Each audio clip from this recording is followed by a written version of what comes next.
안녕하십니까. 평생교육원 미술심리 작업치료 강의를 담당한 조혜경 교수입니다. 반갑습니다. 드디어 이제 우리가 많은 시간들을 보냈구나 이런 생각을 이제 돌아보니까 금방 또 닥친다는 그런 생각도 들지만 어느새 봄이 오고 또 여러분의 옷들이 가벼워지고 또 먹는 음식의 여러 가지 색깔도 또 달라지는 걸 보면서 우리 일상 속에서 수많은 색과 수많은 아름다움들을 바라보고 살아가면서 우리가 의식하지 못하거나 아니면 흘러보내는 시간들이 많이 있구나 이런 생각도 또 해봅니다. 여러분을 새롭게 다시 2023년도 1학기 지난주는 1강 미술심리 분석에 대한 OT를 했고요. 또 강의 계획서를 여러분께 올려드렸는데 오늘은 제2강으로 미술심리 분석의 초기 면담의 실제의 첫 번째 시간을 가지려고 합니다. 자, 미술심리 분석의 기본은 왜 해야 되냐면 여러분들이 이제 실질적인 미술심리 작업 치료를 하거나 예술심리 작업 치료를 전체적으로 들어갔을 때는 반드시 기본적인 초기 면담에 대한 지식과 이론을 갖추어져 있어야만 가능한 부분이기 때문에 약간은 반복되는 부분이 있지만 꼭 기억해야 될 부분의 5가지 중에 오늘은 첫 번째로 색에 대해서 알아보겠습니다.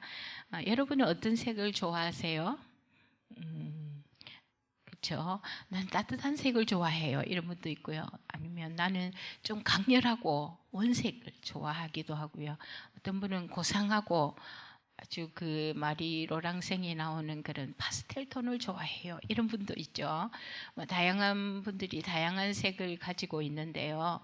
그 색에 가지고 있는 내용적인 의미를 물론 알아야 되지만 여러분은 이제 심리 상담사로서 예술 심리를 하든 미술 심리를 하든 다양한 심리 상담을 할 때 반드시 심리 생리적인 색의 의미를 아셔야 된다는 거죠.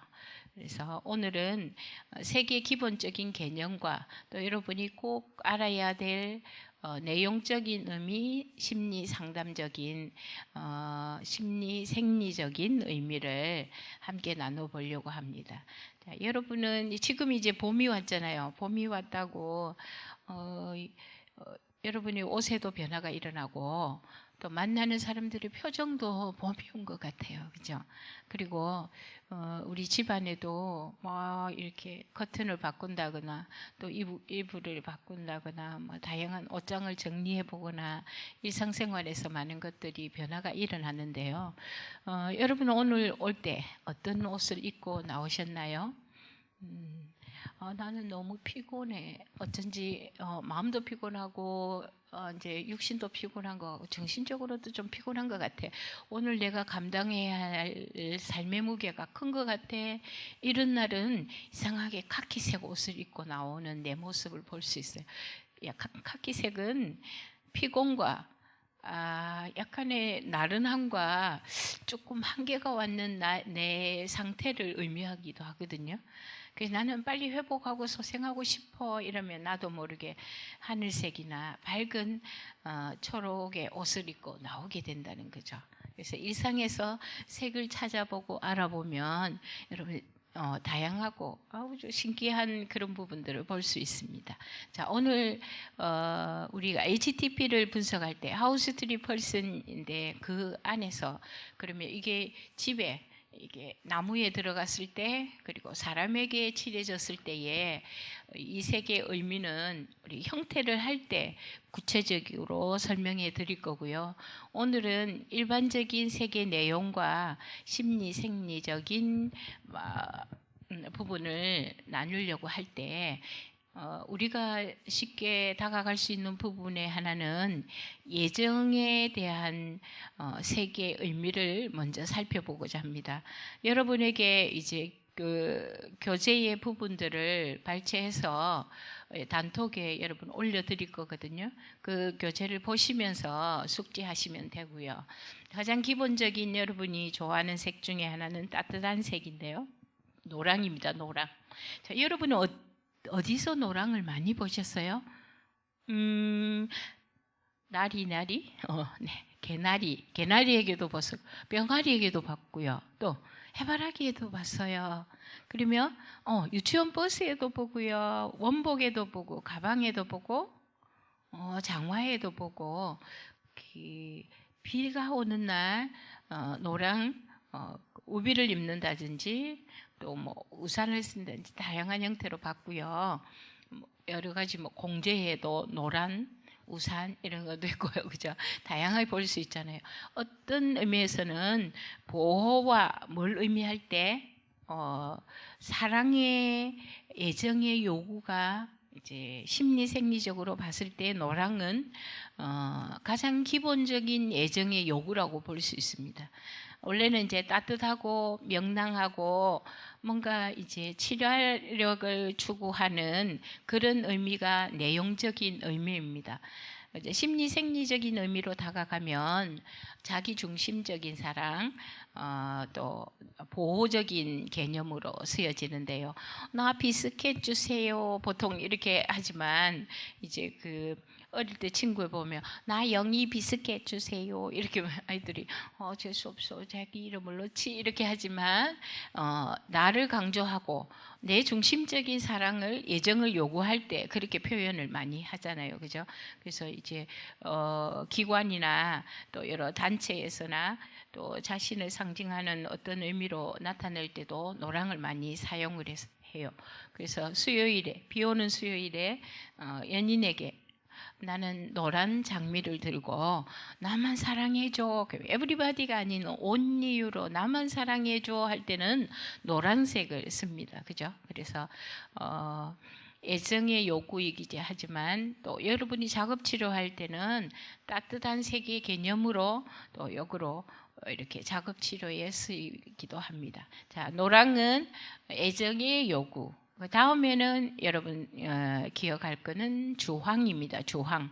여러분 주황은 어떤 사물이 생각이 나나요? 네, 오렌지. 저는 이제 첫 번 전공이 유아교육을 했거든요. 유아교육을 할 때 이제 통합미술도 하고 이렇게 했지만 제가 유치원 실습을 했거든요. 아주 이제 전통이 있는 그 성당 내에 있는 부산에 한 30여 년 전통이 있는 그때만 해도 80몇 년도니까 엄청 오래됐죠. 제가 울대에서 사회복지과 친구들에게 특강하러 갔는데 교수님은 몇 학번이에요? 이렇게 물어보는 거예요. 82학번 학생들이 헐 대박. 자기들은 태어나지도 않았다는 거예요. 태어나지도 않았다는 거예요. 그래서 내가 이렇게 하니까 아니에요 이렇게 표현하는데 제가 84년도 정도 됐죠.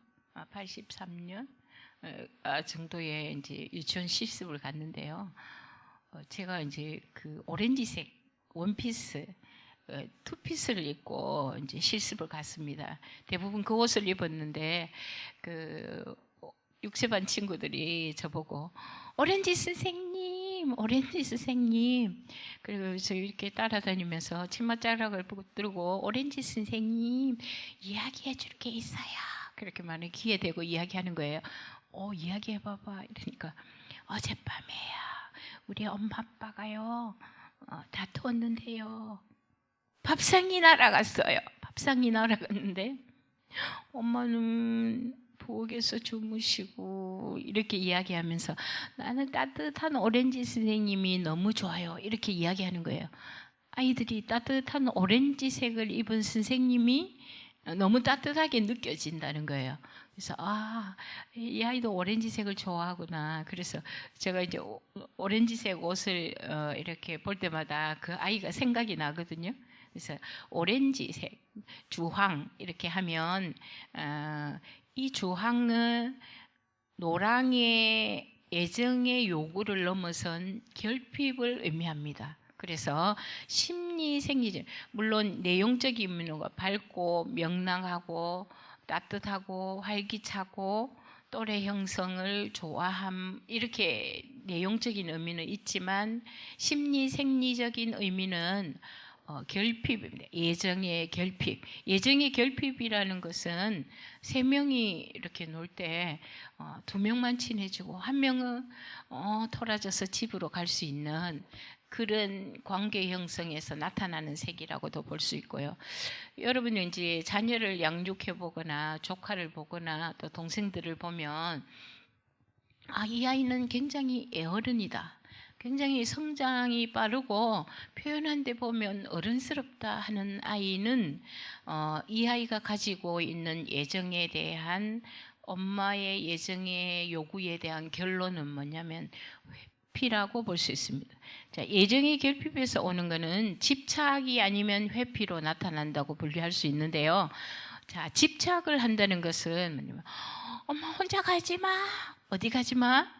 시장 갈 때 혼자 가지 말고 엄마가 저기 바깥에 빨래 넣을 때도 따라가고 엄마가 뭐 잠깐 어디 외출해서 문방구를 다녀와도 엄마 같이 가고요. 엄마가 어디 잠깐 산책을 해도 나랑 같이 가고요. 뭘 해도 엄마 내 눈앞에 있어요. 이러면서 집착을 하는 아이, 그 색이 주황이에요. 자, 회피하는 아이는 뭘까요? 어머니, 저는 블럭을 가지고 놀고 그리고 간식을 먹고 깨끗하게 치워놓을 테니까 어머니는 시장 다녀오세요. 이렇게 배꼽 인사를 하면서 엄마에게 하트를 날리고 이런 친구들은 회피라고 보시면 돼요. 자, 이 아이는 너무 소홀해가 아닙니다. 이미 상처가 내재되어 있습니다. 내 안에 그죠, 내재되어 있고 어른인 척하는 거죠. 나는 애정의 결핍이 없는 척하지만 그 안에는 뭐냐면 내면 깊숙한 곳에 이미 상처가 결핍이 숨겨져 있다고 보시면 됩니다. 그래서 주황은 애정의 결핍으로 보시면 됩니다. 다음은 여러분이 기억해야 될 색깔은 분홍입니다. 너무 예뻐요. 유치원의 작은 의자, 또 이렇게 나가보면 작은 그 소녀가 있는 방에 또 그 침대에 뭐 커튼에 핑크핑크하다, 러블리하다 그러면 분홍분홍하다 이렇게 표현하잖아요. 예쁜 공주를 분홍공주라 하고 이렇게 하잖아요. 그죠? 물론 이제 애정, 뭐 따뜻함 여러 가지 다 이제 예술적인 그런 그 감각이나 여러 가지도 볼 수 있지만 심리 생리적인 의미에서는 특히 엄마로부터 사랑받지 못한 아픈 마음입니다. 그래서 어떻게 엄마로부터 사랑받지 못한 아픈 마음이라는 자체는 뭡니까? 이미 성인이 되어서도 그 모성의 결핍에 대한 부분이 그대로 내재되어 있다는 거죠. 그게 이제 어떤 형태로 튀어나올지 또 어떤 결핍으로 어떤 형태의 아픔으로 트라우마로 나타나질지는 성인이 되어서도 그대로 부각이 되어진다는 거죠. 얘는 그림을 그렸는데 노랑이나 주황을 넘어서 분홍을 그리네. 얘 색감이 굉장히 좋아졌다기보다는 뭐예요? 얘가 그 모성의 결핍에 대한 분리불안에 대한 불안함을 여기에 많이 가지고 있구나 이렇게 보시면 되고요. 여러분이 이제 많은 이제 그림을 분석을 하잖아요. 분석을 해보면 물론 이제 7세나 이렇게 취약전 아이들에게 분홍색이 많이 나타나지만 아이들이 초등 현장에도 가보면 위클래스에서 근무할 때도 보면 아이들이 많은 아이들이 모성의 결핍이나 분리불안으로 인해서 분홍색을 선호하고 그 색을 주조색으로 쓰는 걸 많이 봤습니다. 자, 그때는 어떻게 어떤 이유로 이 아이가 모성애에 대한 결핍과 분리불안을 가져왔는지를 상담을 하면서 여러분 들으셔야 되고 또 찾아내셔야 되고 또 이 아이를 어떻게 도와줄 것인지에 대한 이런 부분이 여러분들이 이제 보여져야 된다는 거죠, 그죠? 자, 그래서 분홍은 특히 엄마로부터 사랑받지 못해 아픈 마음이다. 그리고 여러분이 이제 결과지를 쓰거나 상담 일지를 쓰거나 내담제에 대한 관찰 일지를 쓸 때에도 세계 개념을 대해서 쓸 때에도 여러분 용어는 똑같습니다, 그죠?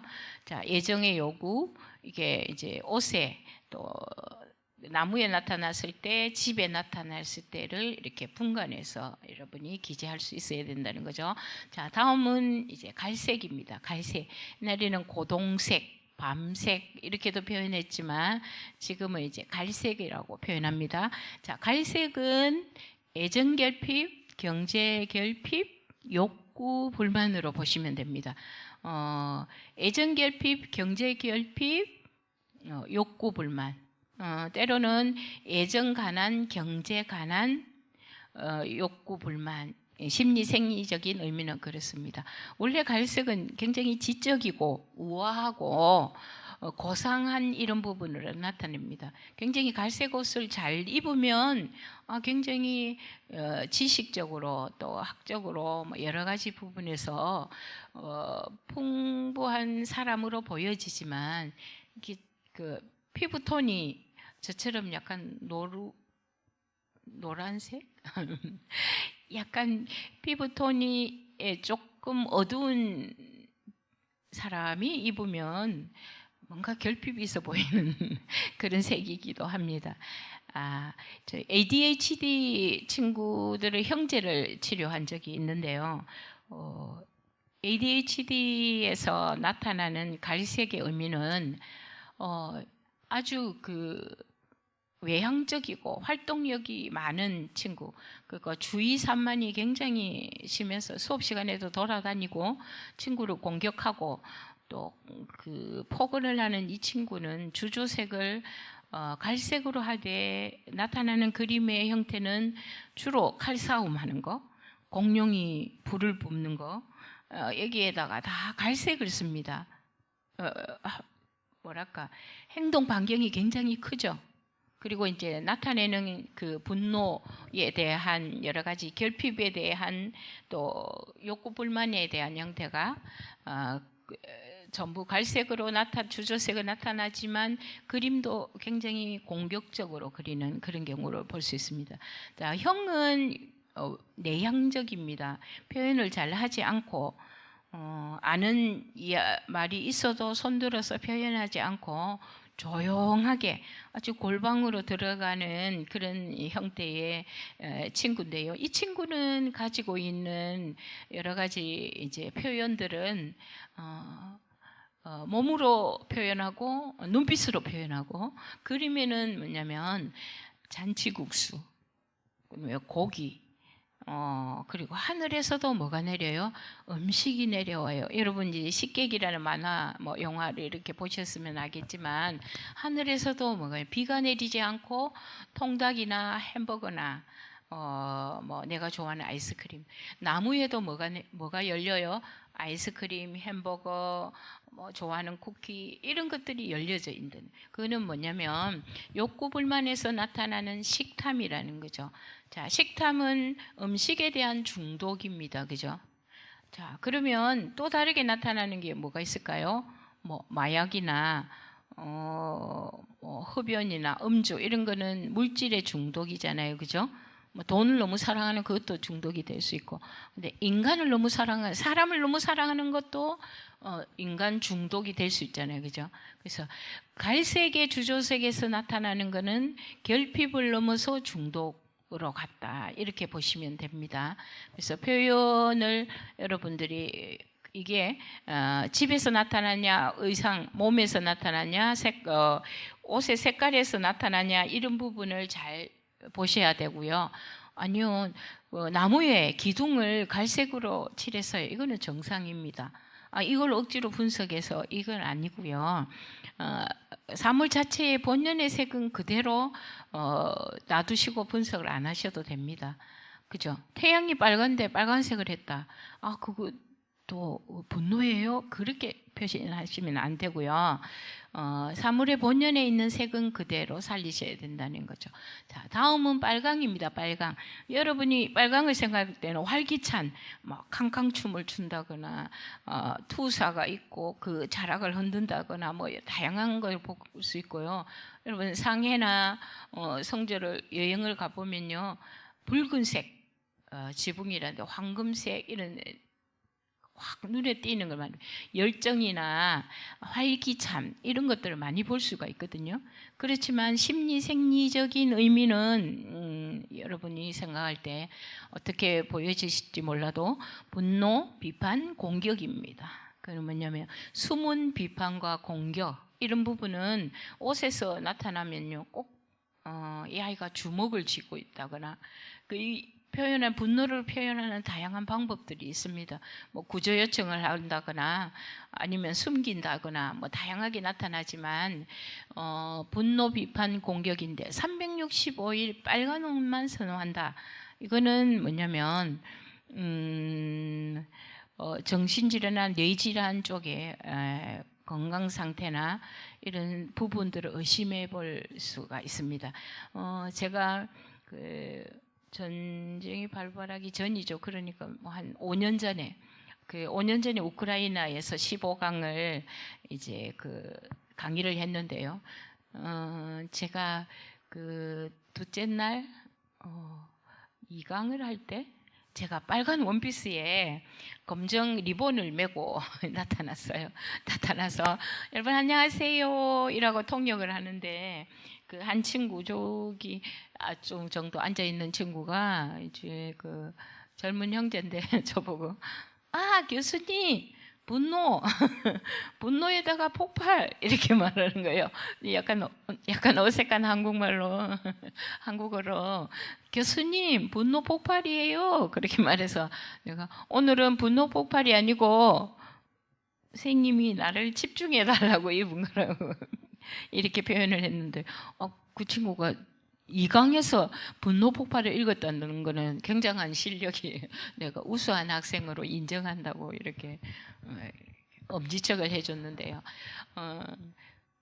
빨강은 심리 생리적인 의미가 분노, 비판, 공격이라는 것은 노랑, 주황, 갈색, 분홍을 넘어서 이미 내재되어 있는 분노, 억압하고 있는 분노, 내가 폭발할 수밖에 없는 트라우마, 상처, 아픈 흔들이 이미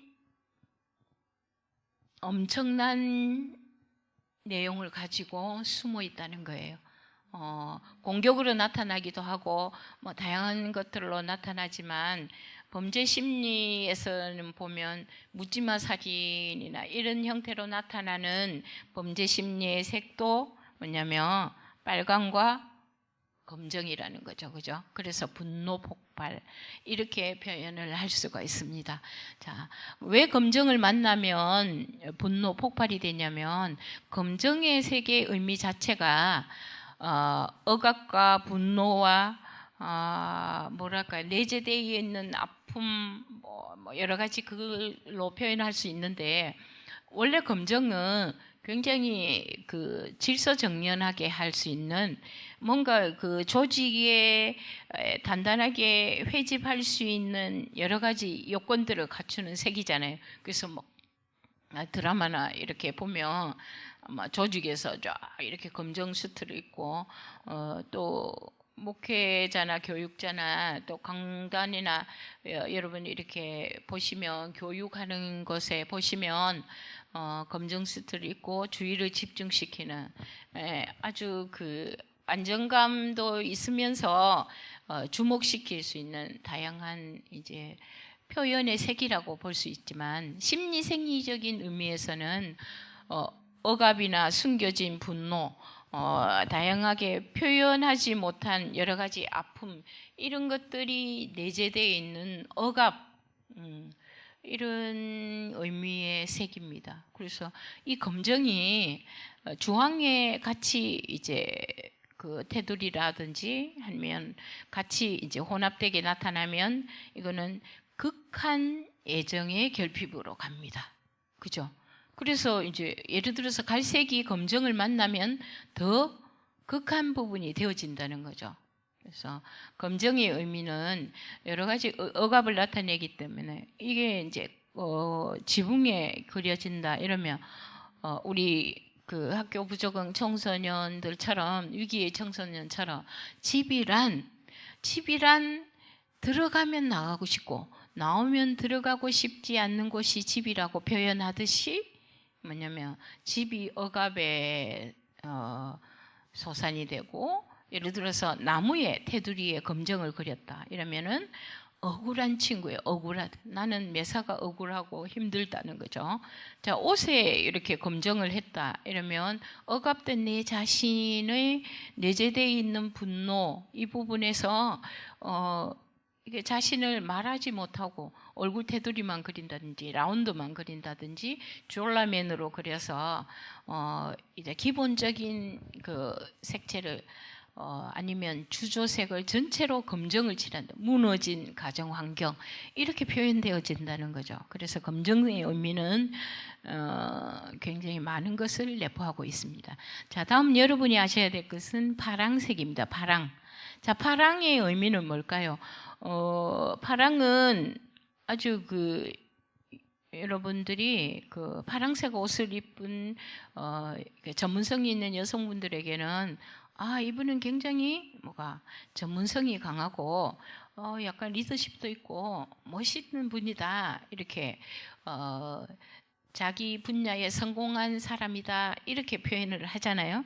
자, 옷에는 그렇게 나타나는데 우리가 세계의 심리 생리적인 의미에서 봤을 때 그 짙은 파랑, 그게 남색에 가까운 아주 짙은 파랑은 억지 순종, 억지 복종, 그리고 허무감입니다. 그것이 이제 화제의 바탕에서 나타냈을 때도 그러고 이제 옷에 나타났을 때 또 집에서 나타났을 때 그런 의미들이 달라지는데요. 짙은 파랑은 억지 순종, 억지 복종, 허무감이라면 밝은 파랑은 뭘까요? 회복과 소생을 의미합니다. 회복하고 싶다. 우리 가정이 회복하고 싶다. 그러면 가정 환경에 대한 색을 나는 아빠랑 소통하고 싶다.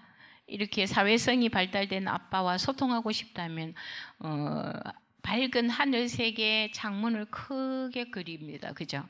그러니까 소통의 의미가 됩니다. 그래서 메디컬 드라마를 보시면 여러분이 그 수술하는 전문 그 수술하는 의사 선생님이 장갑을 끼고 이렇게 의료진의 도움을 받아서 한 바퀴를 돌면서 이제 옷을 이렇게 매무새를 탁 갖추고 들어갈 때 보면 밝은 초록이나 밝은 하늘색 옷을 입어요. 그거는 환자에게 회복과 소생을 심어주는 심리적으로 굉장히 중요한 색입니다. 그래서 아이들이요, 그 부정은 청소년들도 와서도 이 아이들이 그 작업 치료하는 도중에 그림을 그리는 걸 보면 새싹을 그리는 친구들이 많이 있어요. 부모는 이혼하고 나는 가정폭력을 당하다가 그 기숙형의 시설에 있다든지 아니면 위탁되어 있다든지 뭐 다양한 형태로 있던 아이가 새싹을 그리고 물조리개로 이렇게 물을 주는 그런 그림을 그리는 친구들을 봅니다. 그는 자기를 자라나게 하고 싶다. 회복 소생하고 싶다. 뭔가 미래의 비전을 가지고 꿈을 갖고 싶다. 이런 걸 보면 나도 모르게 가슴이 참 먹먹해지는 그런 걸 보면서 감사하기도 하고 이 아이를 좀 더 이렇게 회복하는 데에 뭔가가 이제 조력자가 되고 싶다 이런 생각들을 좀 많이 하게 됩니다. 그래서 밝은 파랑은 회복과 소생을 의미한다. 그래서 그래서 그렇게 보시면 되고요. 자, 여러분이 또 그 다음에 알아셔야 될 색은 살구색입니다. 살구색. 옛날에는 살구색을 살색이라고도 했습니다. 그렇지만 아프리카나 또 이제 이제 검은색의 피부 톤을 가진 사람들은 살색의 의미가 검정색일 수도 있고 황토색일 수도 있고 하얀색일 수도 있잖아요. 그래서 이거는 인권이나 인종 차별이다 이렇게 해서 그 색의 의미가 살구색으로 바뀌었습니다. 그래서 여러분 전문가이시기 때문에 살색 하시면 안 되고 살구색, 연한 핑크색 이렇게 표현을 하셔야 된다는 거죠. 자, 살구색의 의미는 심리생리적인 의미는 자살고지, 체념, 불안, 또 자포자기 이런 의미입니다. 그러면 그 HTP에서 졸라맨을 여러 명 그렸는데 살구색으로 그렸다. 모여서 행복하게 살고 싶지만 나는 자살과 또 포기, 삶의 의미를 다 놓쳐버렸거나 아니면은 포기한 상태로 살아간다. 그걸 나는 표현할 수 없다. 눈, 코, 입을 그리지 않거나 아니면 웃으면서 그려서 웃는 게 아닌 숨기고 있는 이런 형태를 봅니다. 살구색의 형태로 엎어져 있거나 드러누워 있거나 주저앉아 있는 것도 자살의 의미 이런 것들을 여러분들이 잘 분석을 하셔야 됩니다. 그래서 살구색의 의미는 굉장히 우울과 여러 가지 형태로 나타나기 때문에 그걸 잘 분석하셔야 되는 중요한 색 중에 하나입니다. 그리고 여러분은 이제 보라색을 아셔야 됩니다. 보라색의 그 형태의 의미는 원래는 성직자, 또 예술가, 고귀함, 굉장히 우아함 이런 그 귀한 또 기독교에서는 보혈의 의미 여러 가지들이 있거든요. 그렇지만 뭐냐면 이 보라색은 심리생리적인 의미는 질병과 그 상해입니다. 질병과 그 상해라는 의미는 뭘까요? 그래서 내가 보라색 머리에다 보라색 원피스를 입고 보라색 장화를 신고 그림을 주조색으로 물도 보라색을 그렸다. 하늘도 보라색이다. 이렇게 하면 질병과 그 상해 그리고 그 고통 속에 노출되어 있는 가정 환경, 건강 상태를 의미합니다. 그래서 그 보라색은 어린이는 많이 사용하지 않지만 질병에 노출되어 있거나 상해에 노출되어 있는 아이에게 나타나는 주조색이 보라색입니다. 보라색을 주조색으로 반복해서 그린다면 건강에 대한 체크도 하셔야 되고 또 제대로 관찰도 잘 하셔야 되는 그런 형태로 나타납니다. 자, 오늘은 중요한 세 개의 의미를 여러분에게 이제 간략하네만 핵심적인 부분을 전달했습니다. 자, 그러면 여러분이 이제 HTP를 통해서 그림 미술 심리 분석을 초기 면담을 할 때에 5가지 요소는 색과 형태와 크기와 위치와 선이라면 여러분이 이 기본 조건에서 오른쪽에서 왼쪽, 위에서 아래로 분석을 한다면 반드시 내용인 그 색의 의미도 아셔야 되지만 그 부분은 기본적으로 가지고 계시고 심리 생리적인 의미를 반복해서 여러분이 숙지를 하셔야 됩니다. 그 부분은 톡에 여러분들에게 자료를 올려드릴 겁니다. 그 부분을 계속 반복해서 보시고 먼저 가장 기본적인 세 개의 의미를 여러분이 숙지하셔서 여러분 현장에서나 또 여러분이 이제 대학원에서는 여러분이 색채 심리학을 이제 분리해서 듣기도 하고 색채 심리학이 있다면 분석 시에는 또 어떻게 하고 또 색이 빛을 만났을 때에 또 색이 또 다양한 형태로 어떻게 쓰여지는지 또 심리 생리적으로는 어떻게 했는지 구체적으로 또 한 학기씩 강의를 하지만 여러분들은 이제 미술 심리 분석 안에 또 그 작업 치료 안에 부분적인 걸로 핵심적으로 다루기 때문에 여러분들이 이제 올려진 유인물을 보고 좀 집중적으로 좀 이렇게 반복적으로 여러분들이 숙지해 놓으셔야 다음 3강 때 그림 분석의 실제 2강 두 번째 시간에 들어갔을 때 또 반복해서 여러분에게 이제 전달을 하지만 함께 소통할 수 있는 계기가 될 수 있습니다. 그래서 한 주간 동안에도 색의 의미를 좀 더 구체적으로 연구하시고 또 숙지하셔서 건강한 모습으로 또 색에 나랑 맞는 색도 알아보시고 내게 맞는 푸드 테라피도 보시고 또 내가 좋아하는 꽃의 색들도 보시고 하면서 삶 속에서 색과 함께 행복한 시간들을 보내시고 다음 주에 만나겠습니다. 지금까지 조혜경 교수였습니다. 수고하셨습니다.